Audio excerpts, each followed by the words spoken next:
সুযোগের সদ্ব্যবহার।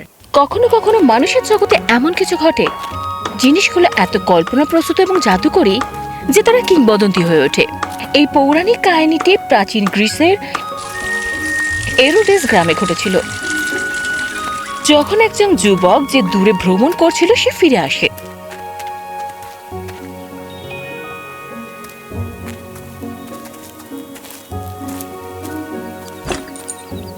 মা, লাসেন্ডার, ও আমার সোনা। ফিরতে পেরে খুব ভালো লাগছে। বাবা, ও লাসেন্ডার, আমার ছেলে।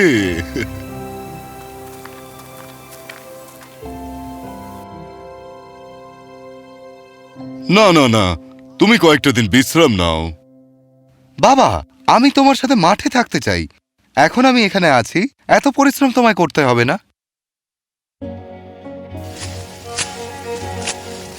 ফসল প্রায় প্রস্তুত। আমি ভাবছিলাম ভুট্টার আগে বাজরা রোপণ করতে হবে। বাজরা খুব দ্রুত বাড়ে, এভাবে আমরা এক বছরে একাধিক ফসল পেতে পারি। ওকা, প্রকৃতি মা আমাদের অনেক কিছুই দিয়েছে, আমাদের যথেষ্ট আছে। কিন্তু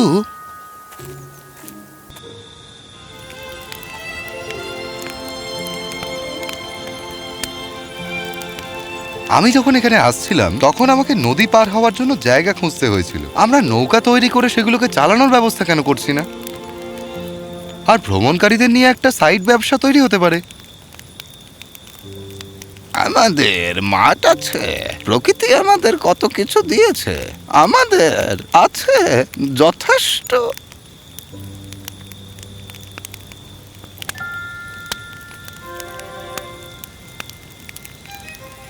সেই রাতে একটা অদ্ভুত ঘটনা ঘটল।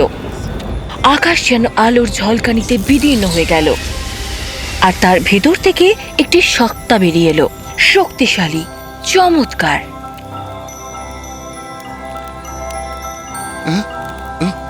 আপনি কে? আমি হলাম কাইরাস, সুযোগের আনয়নকারী। আমি আসি সবার কাছেই। আমাকে ধরার দায়িত্বটা তোমার। কিভাবে? আমরা কিভাবে আপনাকে ধরবো কাইরাস? আমাকে ধরতে হলে আমাকে খুঁজতে হবে, চিনতে হবে, তারপর আমাকে জব্দ করতে হবে। আমি যে কোনো জায়গায়, যে কোনো রূপে থাকতে পারি। শুধু মনে রেখো, পরিবর্তন, প্রবৃদ্ধি জীবনের উপায়। তোমরা যেখানে আছো সেখানেই যদি থাকতে চাও, তবে জীবন তোমাকে পিছনে ফেলে চলে যাবে। তাই বড় হতে চাইলে, হে পণ্ডিত লোকেরা, সর্বদা আমার দিকে নজর রাখো, আমাকে খুঁজে বার করো, আমাকে চেনো, আমাকে জব্দ করো।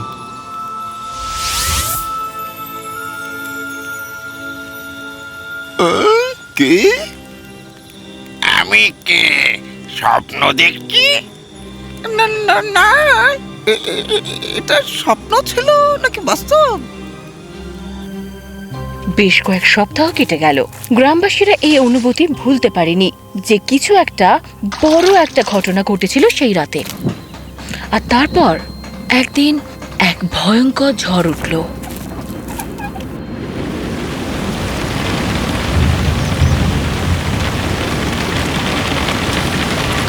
দ্রুত ফসলগুলো বাঁচাতে হবে।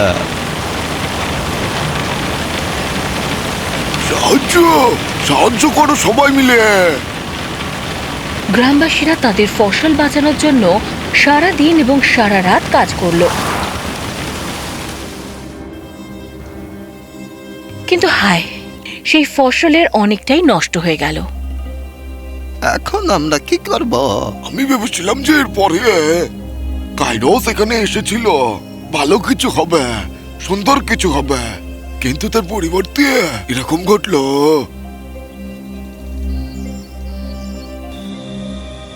সেই রাতে গ্রামবাসীরা মন খারাপ করে ঘুমিয়ে পড়ল। তারা বেশিক্ষণের ঘুমোতে পারেনি। কিন্তু তখন লেসেন্ডার একটা স্বপ্ন দেখল। আমাকে খুঁজতে হবে, চিনতে হবে, তারপর আমাকে জব্দ করতে হবে। আমি যে কোনো জায়গায় যে কোনো রূপে থাকতে পারি।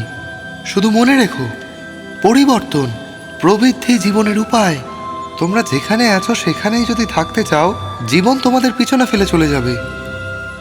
তাই বড় হতে চাইলে হে পণ্ডিত লোকেরা সর্বদা আমার প্রতি সজাগ থাকো।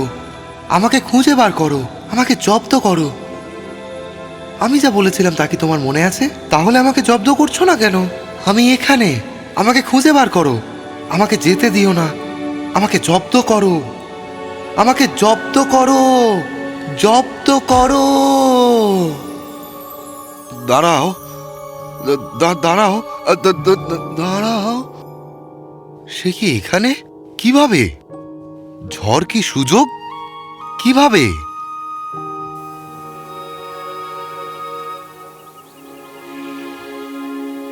তোমাদের কি মনে আছে কাইরস কি বলে গেছিল?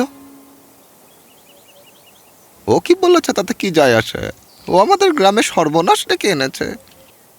হতে পারে প্রকৃতি মা আমাদের উপর রেগে গেছেন। হতে পারে এই কাইরসই ঝড়ের রূপ ধারণ করে আমাদের কাছে আসতে চাইছে। তুমি কি বলতে চাও? বাবা, আমরা যদি ভুট্টার আগে বাজরা চাষ করতাম, তবে সেই বাজরা এতক্ষণে বিক্রি হয়ে যেত, আর আমরা আমাদের ফসলের জন্য একটা ভালো আস্তানার ব্যবস্থা করতে পারতাম। ঝড় আমাদের এত ক্ষতিই করতে পারতো না। তুমি ঠিক। তবে সব হারিয়ে যায়নি। আমরা এখনো নৌকা তৈরি করতে পতিত গাছ ব্যবহার করতে পারি। ফুলে ফেপে ওটা নদী পার হতে এখনো অনেকের নৌকার প্রয়োজন হবে। আর পলি, নদী তার সঙ্গে নিয়ে এসেছে এত পলি। যদি আমরা এখন সবজি রোপণ করতে পারতাম, তাহলে এবছরের শেষের দিকে অনেক ফসল ফলাতে পারতাম। ও হ্যাঁ হ্যাঁ, আমরা পারতাম। কিন্তু কিন্তু বীজ পাওয়া যাবে কোথা থেকে? এখানে ফেরার পথে আমি কয়েক ব্যাগ বীজ এনেছিলাম। আমরা সেগুলো ব্যবহার করতে পারি, এবং এমন অনেক সবজি রয়েছে যা আমরা সহজে এখানে জন্ম দিতে পারি, তাদের বীজের প্রয়োজন হয় না। অবশ্যই আমরা এখনো এটা ঘুরিয়ে দিতে পারি। আমরা সত্যিই পারতাম। আমরা তোমায় নিয়ে গর্বিত কাইরাস। কোথা থেকে শিখেছো এসব কিছু? আমি আমার বাবাকে বানাইনি, আমাকে বিনা কারণে পৃথিবী দেখতে পাঠিয়েছে। এই যাত্রায় আমি অনেক কিছুই শিখতে পেরেছি। তাই গ্রামবাসীরা এই সুযোগের সদ্ব্যবহার করলেন। কেউ কাঠের নৌকো বানাতে শুরু করলেন, কেউ উর্বর মাটিতে সবজি রোপণ করলেন। বছর শেষে তারা যা প্রত্যাশা করেছিল তারও বেশি হলো।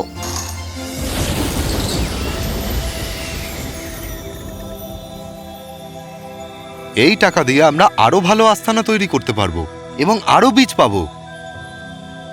এবং আমি একটি ছোট হ্রদ তৈরি করেছি যা নদীর জল সঞ্চয় করবে, যাতে আমাদের সর্বদা প্রচুর পরিমাণে জল থাকে। এই বছর ঝড় হয়েছে, আগামী বছরে খরাও হতে পারে। এ তো চমৎকার বুদ্ধি। সুতরাং গ্রামবাসীরা তাদের সহজ কঠোর পরিশ্রম জীবনে বেছে নিল। তবে এবার সুযোগ এবং গঠনমূলক পরিবর্তনের জন্য চোখ খোলা রেখে কয়েক বছর কেটে গেল।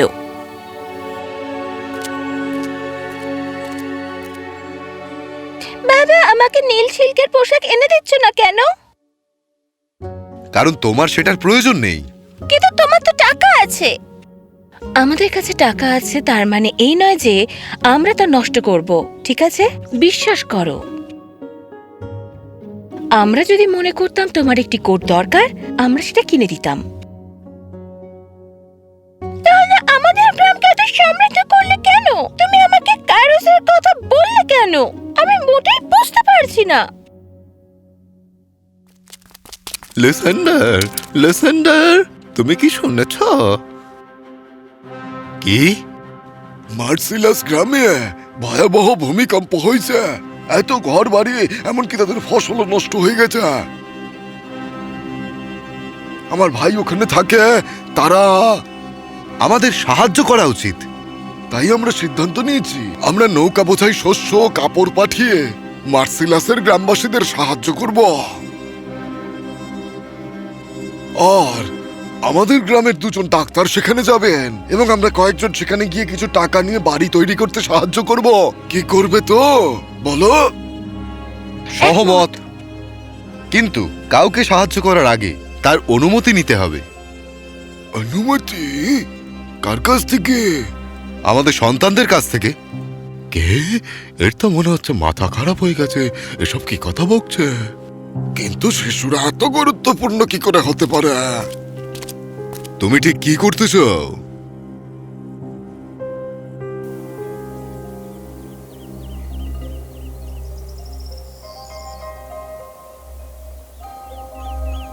এখন আপনারা সবাই যা চেয়েছেন সব এখানে, খেলনা, জামা কাপড় আর পকেট মানি। কিন্তু মার্সেলাসে এমন মানুষ আছে যারা তাদের ঘর বাড়ি হারিয়েছে, তাদের খাবার নেই, কম্বল নেই, ওষুধ নেই। এই হলো আমাদের টাকা। এটাকে কোথায় খরচা করা যায় বলে তোমাদের মনে হয়? সেই স্তূপে, নাকি ওই একটা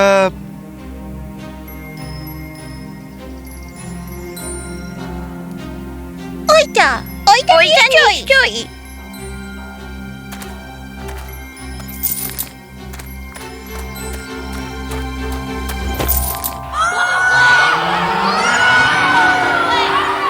টাকা প্রত্যেকেরই প্রয়োজন।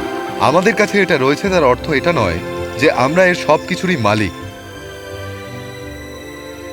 টাকা ভাগাভাগি করে সবার মঙ্গলের জন্য ব্যবহার করতে হবে। মনে রাখবে, আমরা যদি বড় হতে শিখি এবং ভাগ করে নিতে শিখি, প্রকৃতি আমাদের সকলকে যথেষ্ট দিয়েছে। কাইরোসের কিংবদন্তি আমাদের এটাই শিক্ষা দেয়। আমাদের সমৃদ্ধি আমাদের সন্তানদের যা শেখাতে পারেনি, তুমি একটা দুর্যোগকে ব্যবহার করে তা শেখালে কাইরোস নিশ্চয়ই খুশি হবে। কাইরোসের কিংবদন্তি শতাব্দীর পর শতাব্দী ধরে হস্তান্তর হয়েছে, কারণ প্রকৃতপক্ষে অর্থ, জ্ঞান বা প্রজ্ঞার দিক থেকে বেড়ে ওঠার সুযোগটি অঘোষিতভাবে আসে। আমাদের অবশ্যই একটি অনুসন্ধান করার, একটি খুঁজে বের করার এবং একটি দখল করার ক্ষমতা থাকতে হবে।